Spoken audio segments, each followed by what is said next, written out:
Gianni Rodariren gramatika de la fantasia oso aproposa da, apropos horretarako zenbat jarduera proposatzen dituelako, pixka bat fantasiarekin jolasten lagunduz.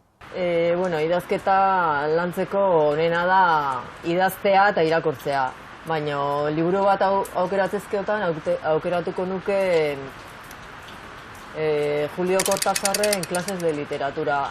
Berkeleyn eman zuen ikastaro baten transkripzioa da liburu hau, eta zintzotasun intelektual oso aldez aurretik abisatzen digu improvisatu zituen klaseak diala, ez?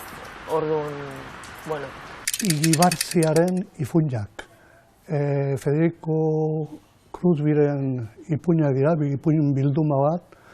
Gauza askorengatik iruditzen zait bitxia, beste enziklopedikoa da, eta grekera zipristinduta dago narrazio guztia, bere postulatzen zituen ideiei jarraiki.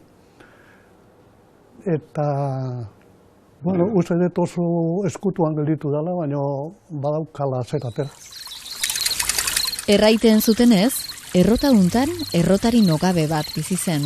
Kontatzen zuten ezen errotari unen maitalea behin batean ikusi zutela, eta ura uretan bizi zen seiren bat zela.